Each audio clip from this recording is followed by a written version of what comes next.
RotoGrinders Today. I'm Jordan Cooper, a.k.a. BlenderHD. You want to follow me on Twitter. And it's Thursday, August 22nd. We'll be taking a look at tonight's 5-game MLB DFS slate on DraftKings Slow Thursday. So hit that thumbs up button on your way in the door. Give me those thummy thumbs. Hit the subscribe button if you're new here. Hit the notification bell to know when we go live. Right after this show, 12:15 Eastern, we have a special crunch time for the early slate. And then about 6 o'clock or so tonight, another crunch time for the late slate. I guess Dean and the guys are taking the day off from Grinders Live, but we're here. And if it's a slow day, typically that means bringing in Chief Justice Will Priester. And that slow day on Thursday. I mean, me and you, but once NFL season starts coming around, it may not be as slow anymore. Let's get right into it. Let's talk about pitching. Dylan Cease, Paul Skeens, you done? I mean, let me say this, Blender, and I know we're talking about the late slate. I actually do think for a Thursday, we have a reasonable amount of games for early and late. I did want to say like a reasonable amount. It's not like a 4-game early and a 3-game late. I think we got about 4 or 5 games or 5 or 6 games on both sides of it. So, and the pitching was fairly good for early, and we got pitching that's really good for late. So I do like that.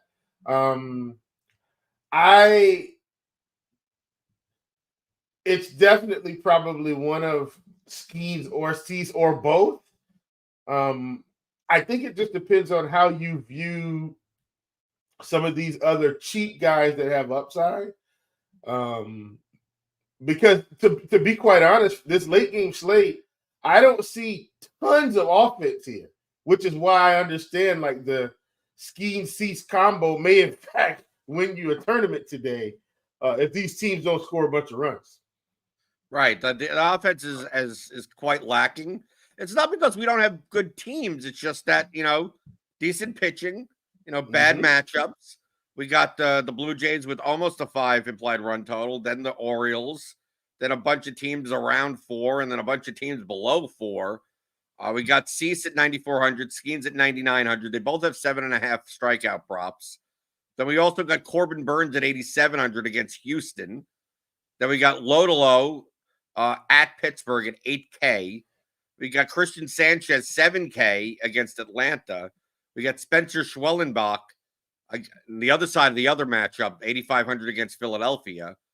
And then we still got like Severino, Arrighetti, which I don't think are the best of options on today's slate, but still, I mean, you still can play them. Then you get Griffin Canning at 5K against Toronto.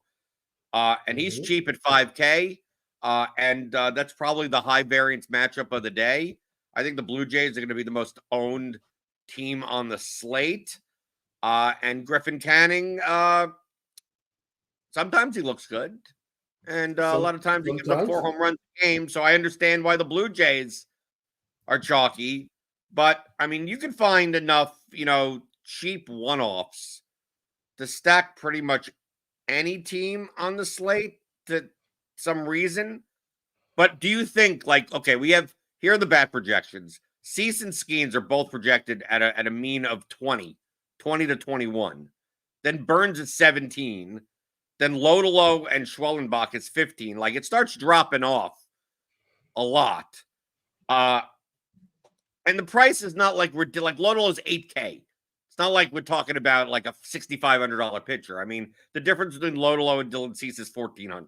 Schwellenbach, it's $900, right? Like Corbin Burns is only what? $700 cheaper than Cease. So like, you're not safe. 500. Right. Well, Cease is 9,400. Oh, sorry. Right? I got you. Okay, yeah. In reference to Cease, I got you. I thought you were comparing Schwellenbach and Lodolo. 99. Right. Yeah.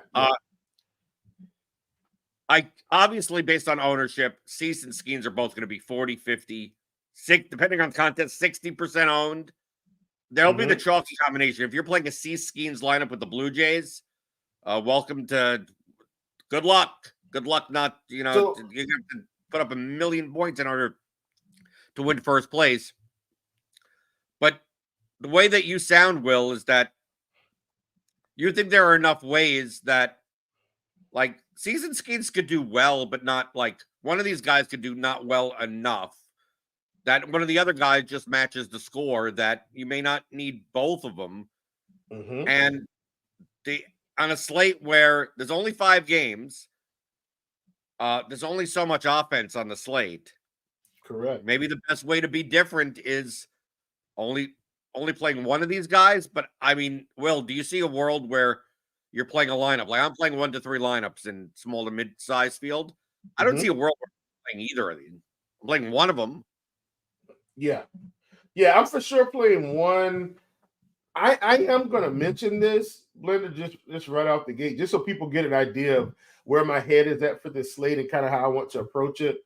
So I do think there's value in the Schwellenbachs and the Lodolos. Maybe even more Schwellenbach than Lodolo, because right now he's flashing a little bit more strikeout upside.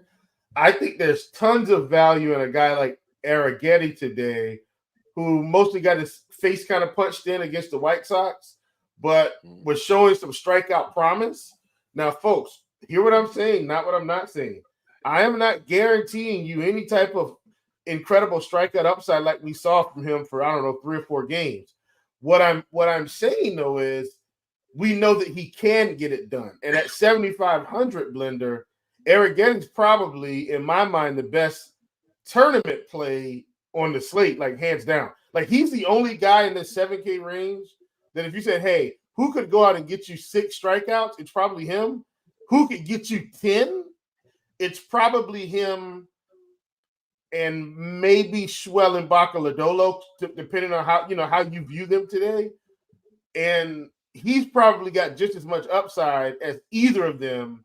And he's $1,000 cheaper than Schwellenbach, $500 cheaper than Lodolo. And so I just think in terms of, once again, this is possible upside. I think Arrighetti's probably about as, I think he's kind of my tournament play that I would be pairing with Skeens or Cease. Not that I'm not going to play Schwellenbach or Lodolo. I'm saying, but he's the ultimate tournament play on a small slate, in my opinion. To answer a question in chat, we have a show at 12:15 called Crunch Time. They talk about the early slate. This video, a lot of people will watch 4 or 5 hours from now, and they could still get the same information for the late slate. So that's why we cover the main slate on every day on this show.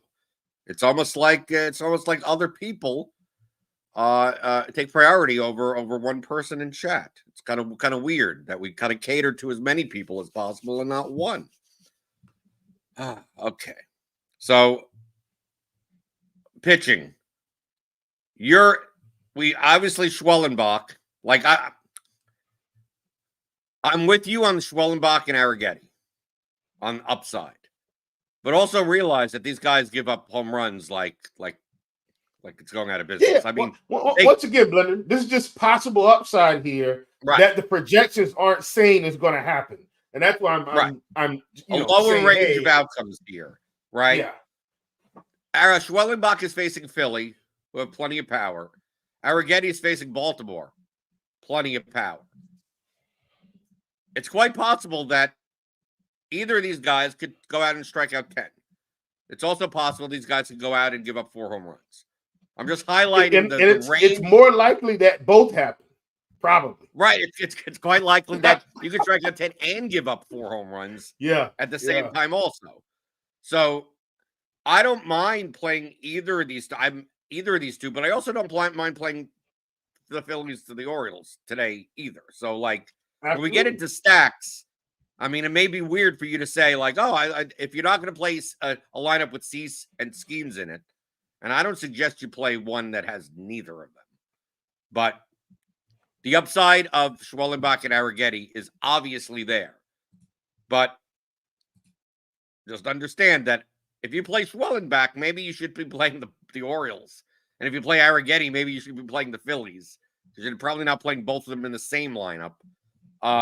Somewhat could be said for Lodolo also, although, I prefer his matchup against the Pirates more so than the Phillies and the Orioles. And then you have Corbin Burns at 8,700. And I don't know about you, but I don't really play Corbin Burns that often because I just don't think he has 10 strikeout upside anymore. I mean, I just like you don't really see him get there. I mean, yeah, he got some 7s and 6s and 5s and here's an 11 against Seattle in May. Right? That's about it. And that makes and tons Angels of sense. at the beginning of the season. Yeah. And for 8,700, it feels like I'm not getting enough of a discount on Burns against Houston.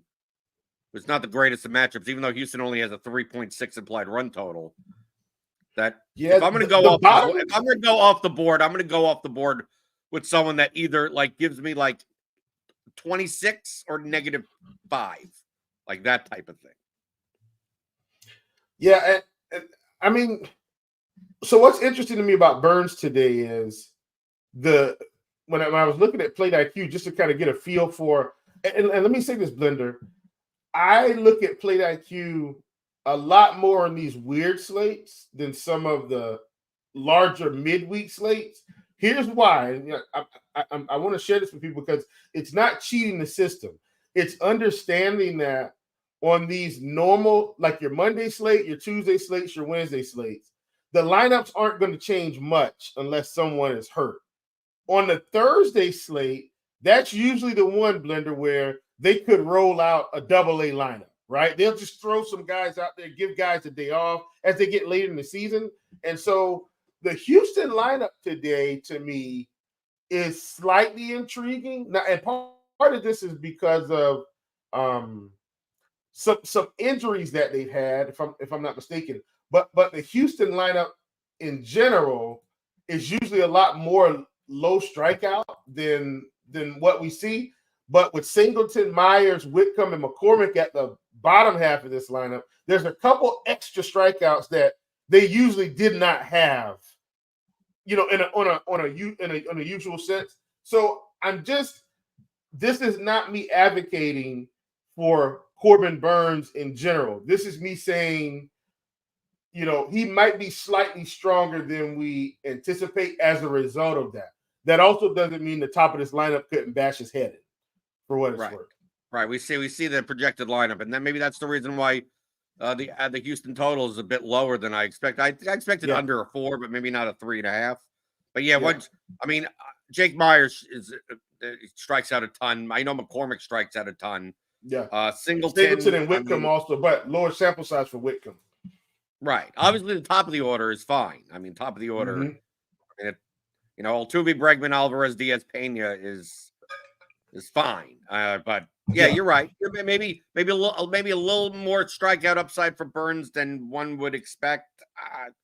Still probably not going there at 8,700. You told me it was 7,800 or something. Okay. Yeah, for sure. Yeah, right. I just wanted to mention that. Yeah, right. Just too close to cease and skeins for me to really get much outside of that. So if we go by A bucket, B bucket, C bucket, I think the A bucket is clearly cease and skeins. Yeah, there's no need to discuss that. B bucket. I mean, it's a 5-game slate, so I guess the B bucket is low to low, Schwellenbach, Arrighetti, Burns, Sanchez, maybe. I mean, like how about Sanchez, Severino? Like, I'm not playing Jake Bloss at 7,700. Throwing 3 innings or whatever he's going to throw, maybe 4 innings. Like to me, he doesn't even make a bucket. Every other pitcher, you could give me a case. Luis Severino against San Diego. Can he make? Is he the C bucket? Can you play him in the large field and in some random line? Yeah, I guess so. But I mean, I'm not doing it.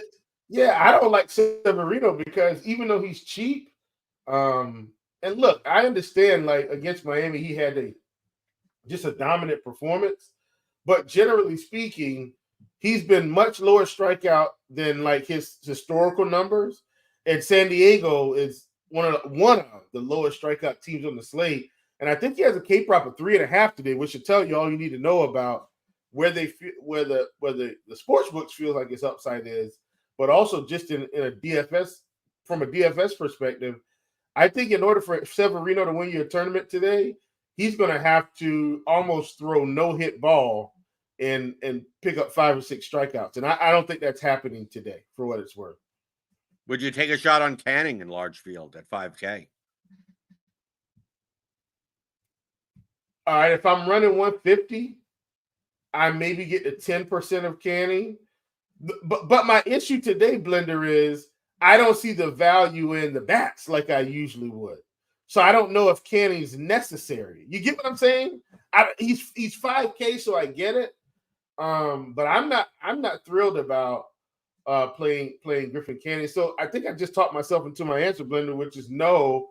I don't think I get the Canning today now that I'm thinking about it, even in large field, because I just don't see the value of the bats. I think the pitching is more important than the bats today. Right. You think, I mean, I agree with you. It's much more likely that, like, if you can get 40, 50 points at pitcher, like, you may not get that. You may only get that much at hitting also. Like, I think it's going to be a low scoring slate. And on low scoring slates, stacking isn't as much of a priority. And we'll go to stacks anyway. Right? On a low scoring slate, maybe you're more likely to play a 4-man stack instead of a 5-man stack. Maybe none of these teams score more than 5 runs. And there's no one team that you'll need, or it could be the opposite. A whole bunch of teams score 1 to 2 runs and one team scores 12. It's like, okay, well, you're going to need a stack of that team to win. End of story. No problem. So let's get the stacks. A, B, C, D, F on the stacks page on the tiers. I'm taking a look at the Bat X stacks page, which is part of our add-on here at RotoGrinders. If you're a premium member, join below. Click on that link in the description. Get $40 off your first month. So these are 5-man stacks on DraftKings. That's what we're tiering here, and it's ownership adjusted, which means if it's over-owned, they start moving down. If they're under-owned, they start moving up. The 2 highest projected stacks. Well, we'll start with the most owned one. They're the third. Toronto, I would assume. Yes, Toronto. I think they're going to be highly over-owned. And on a 5-game slate, I'm not a big fan of playing like the chalkiest stack, especially when the pitching combinations. I'm going to play at least one of Skeens or Cease.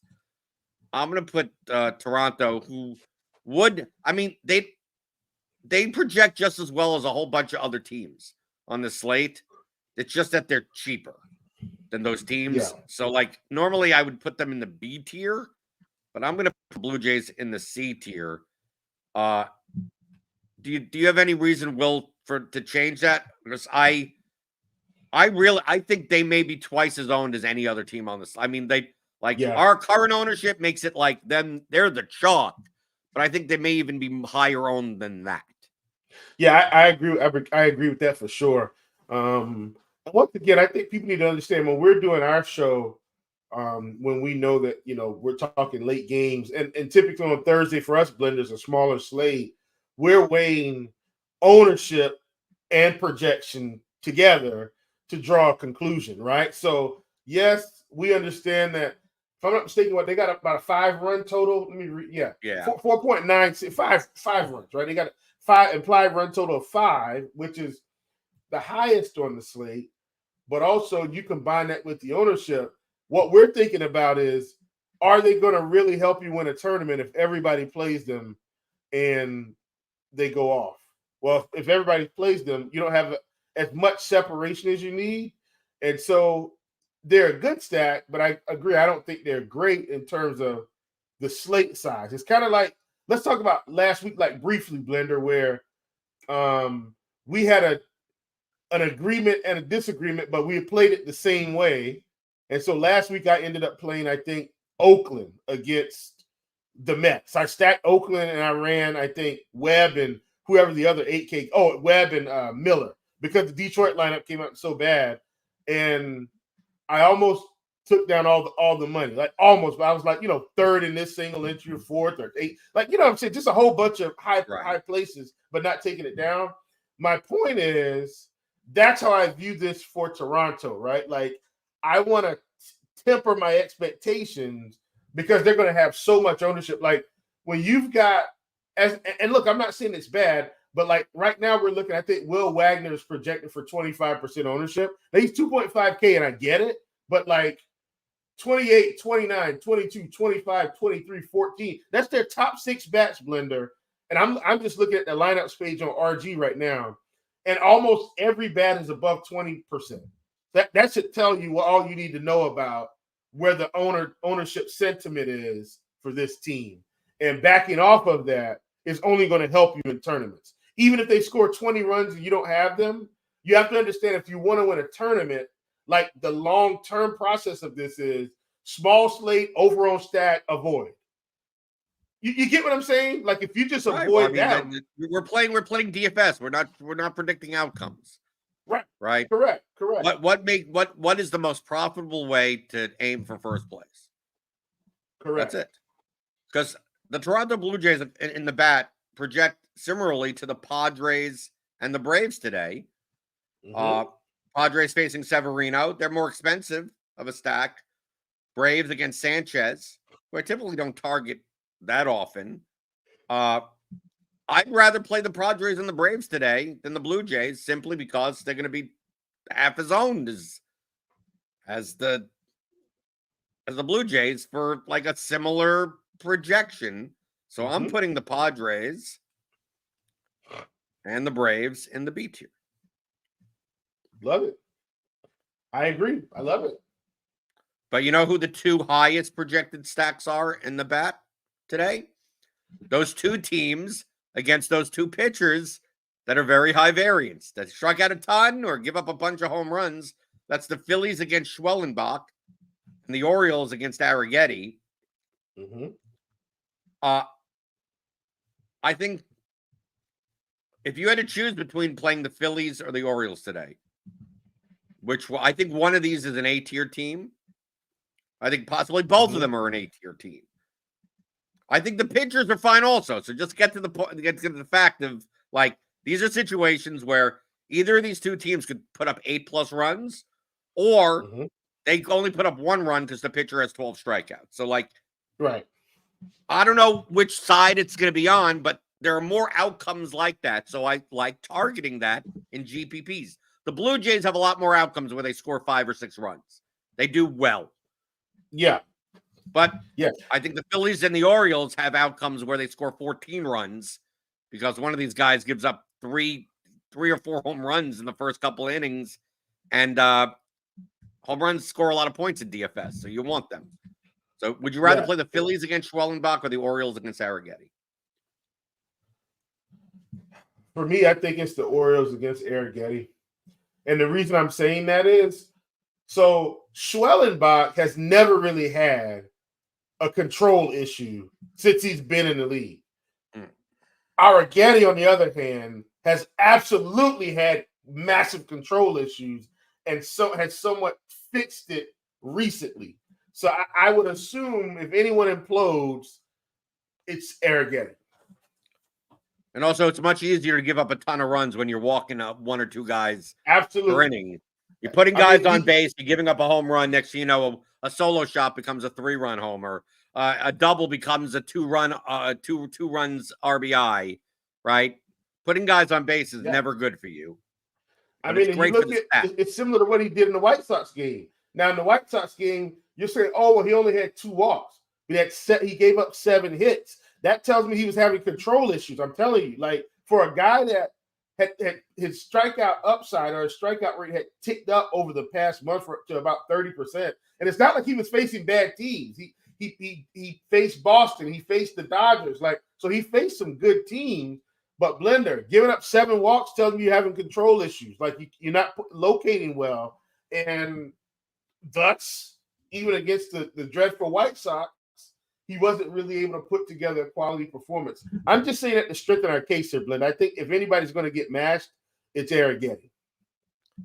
Okay, the next team projected is the Angels against John Bloss, the other side of the Toronto game. I do like the Angels today, for what it's worth. They're cheap, but, I mean, they're really not good. They're cheap, though. No, but Blender, but here's the thing. As most people, and I think you mentioned this earlier, which I think is a good point. if people play Cease and Skeens, they're most likely going to play the Blue Jays in terms of a full stack. So I'm not talking about one-offs, Right. full stack. They're least likely to do that and stack the Angels. This is not me saying the Angels are good. This is me saying Jake Bloss isn't that great either, and the Angels could luck into a couple runs here, and they're also cheap.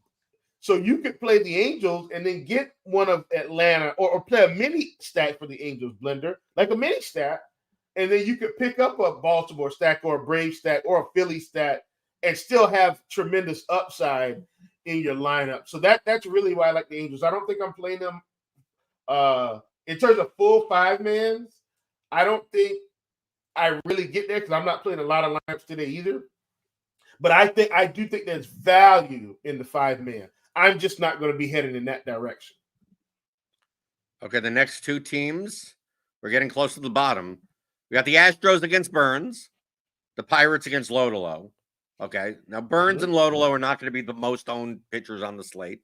They'll have some ownership, but I don't think they're going to have enough ownership that the leverage matters that much. So the Astros, the top 5, they're good. The bottom, the lineup, I mean, they're cheap, but not so good. The Pirates, I don't know about their upside. They're cheaper, but not like the cheapest. I mean, I'd rather target Lodolo than Burns, but I kind of don't want to play either the Astros or the Pirates today, but I don't. My D tier will is always, you're not crazy for playing them, but I'm not. Like, F tier is kind of like, I'm not doing it. I wouldn't even consider it. But the D tier, if I was going to play Houston, I would want to play Alvarez and Bregman. I mean, like, I would want to play like the more expensive guys, but their team total is so low that, I mean, I'd rather just play the Padres at that point or the Braves at that point. Like, like they project like similarly, and I would say maybe about the same ownership. Can you take a shot on the Pirates? Yes, they're cheaper, right? They're probably a cheaper stat. Like, they're a stack a little bit more expensive than the Blue Jays or the Angels. But I'm never really a big fan of targeting the Pirates on a slate, even a 5-game slate. But you're not crazy for doing it. So maybe you have a different take on the Astros and the Pirates. I do not. I agree with this wholeheartedly. And here's the thing about Burns, Blender. And I always say this: every pitcher is going to get blasted or give up a ton of runs in a few games over the season. No pitcher is going to go through a season and just not get blown up at all. That's baseball. But for Burns' lack of strikeouts this season, in terms of his strikeout rate, he very rarely gets blown up. Like, he might give up a run or two, but he's still keeping the ball on the ground, still limiting run potential most games. And so that's why I agree with you on this Houston assessment in the D column. I don't think he gets like completely blown up today. Okay, the last two teams are the two teams facing the two highest owned pitchers on the slate. It's the Mets and the Reds. The Mets against Cease, the Reds against Skeens. I like to make it a point on the show, especially when we have limited amount of games, that we at least have someone in the A tier and someone in the F tier, right? Even though a lot of times it gets very condensed, you feel like throwing everyone in the B, C, D categories. So if you had a choice of playing, obviously you get leverage by playing the Mets or the Reds today because both these pitchers are going to be super owned. But if you had a choice between playing the Mets against Cease or the Reds against Skeens, the stack is, the pricing of these stacks is exorbitant for the matchup against these pitchers. But similarly, which one would you rather play? If you wanted to take a really high leverage shot today, would you be attacking Cease or would you be attacking Skeens? So I know I'm going to have to explain this because our audience, Blender, is probably going to say, "Oh, that's crazy," which tells you probably already know who I'm going to say. I think it's Cincinnati against Skeens because that ballpark it's a really good ballpark for scoring. And so I think for me, I know Skeens has like ultimate strikeout upside, but if Skeens gets into any random trouble and he has to leave this game early, Blender, my money's on the Pirates to run the score up before the Mets run it up on Cease. You mean the Reds to run it up? Yeah. The Reds to run the score up. Excuse me. So basically, your take is that if Skeens gets hit a bunch, you'd rather attack the Pittsburgh bullpen than the Mets bullpen. Than the Padres bullpen. Correct. Right. Okay. Correct.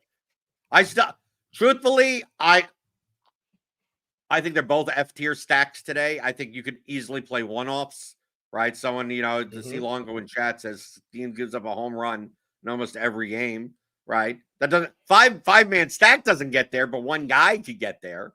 So remember, just because the team is on the DF doesn't mean you can't play a batter, right? These are five-man stack tiers. Cease, I think, are you crazy for playing a Met in your lineup? No, it's a 5-game slate, right?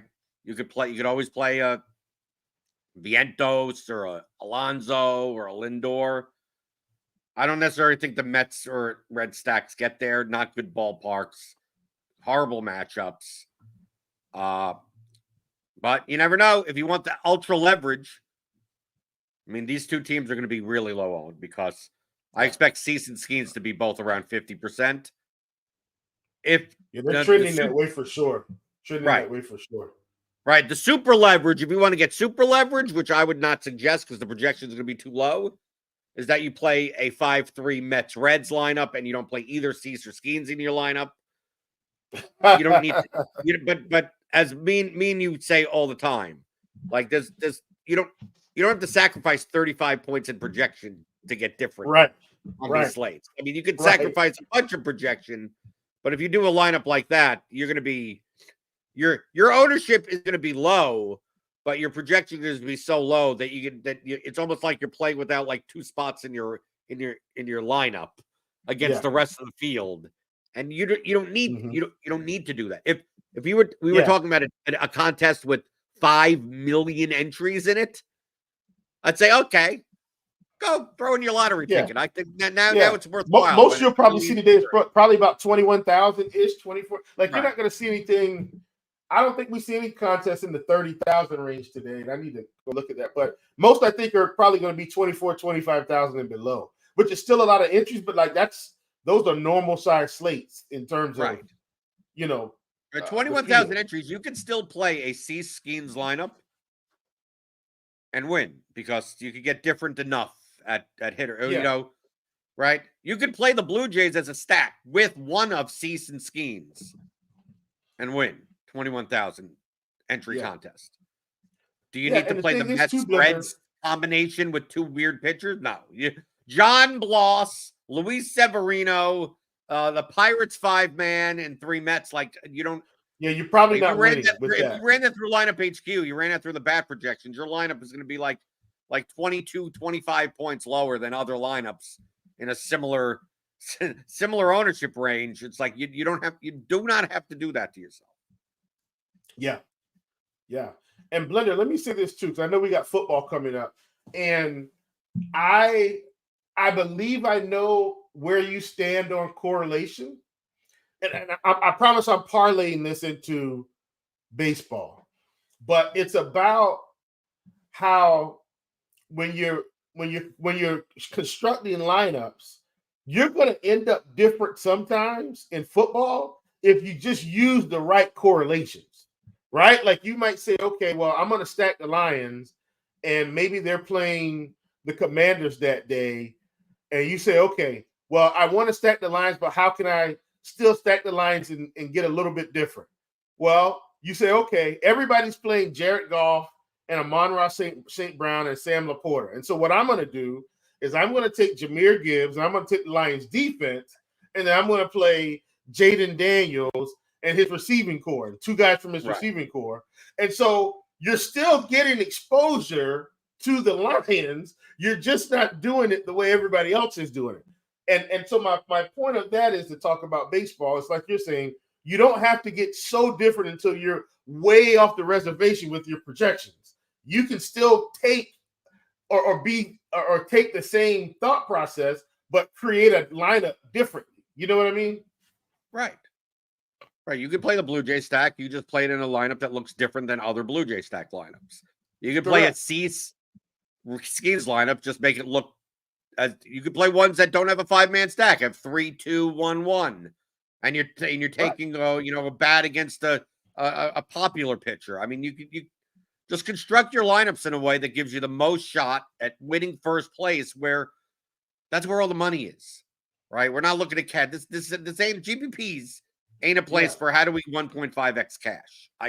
That's not what we're playing for. Oh, I didn't cash 5 days in a row. Well, boo. Like, that's welcome to GPP life. That is what it is.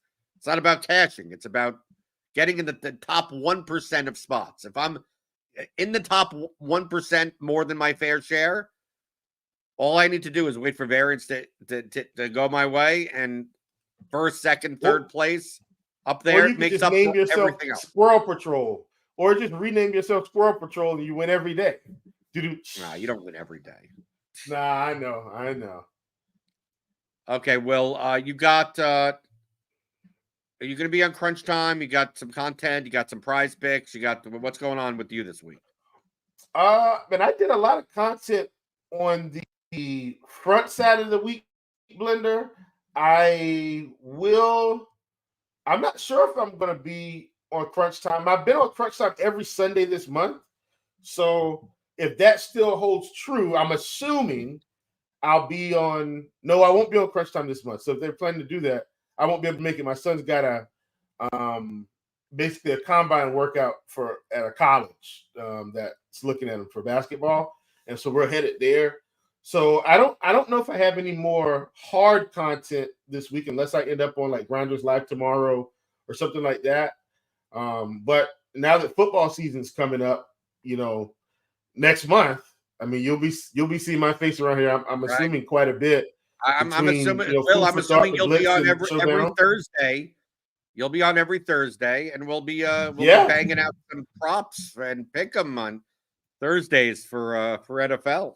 Yeah, I can't wait, man. Like, I have a lot of fun during NFL because I feel like I get to interact with more of my DFS friends in person. Do you get what I mean? Like, I get to see you a little bit more. I get to see TJ a little bit more. I get to see Luch a little bit more. I get to see Cardi a little bit more. So it's going to be fun, man. I'm really pumped about this. Well, it's all hands on deck for the NFL season here at RotoGrinders. So get your combo premium subscription, right? That covers, NFL, NBA, NHL, MLB, gets everything. Or you could just get the NFL. You could just get the NFL package. I think there's a seasonal cost for that, $300 maybe. I don't know. It's something like that. Just for NFL. So check that out. Click on the link in the description. If you're getting a combo premium package, we're running a special $40 off your first month. And no, if you want the early slate stuff, we have Crunch Time coming up. We have Crunch Time coming up at 12:15. They're going to cover the early slate for you as lineups come in, and we don't have any weather. We have really had no weather issues this entire week, so that's pretty good. So so they'll be coming up at 12:15 Eastern. Also, another Crunch Time at about 6:00 later today for this late slate. But of course, this video's up for the next 6.5 hours, so people do watch the archive version of the show. It's not just a live show. So that's the reason why we tend to cover, pretty much the main slate every day on this show. But you do get a Crunch Time. So just stick around. You'll see the thumbnail on your screen and on our channel. If you're subscribed, and definitely do that. Hit the thumbs up button on your way out the door, and I'll see you tomorrow. Tomorrow we got a weird, small UFC card that strategically is going to be daunting on how not to get duplicated in a large field contest when there's only 9 fights.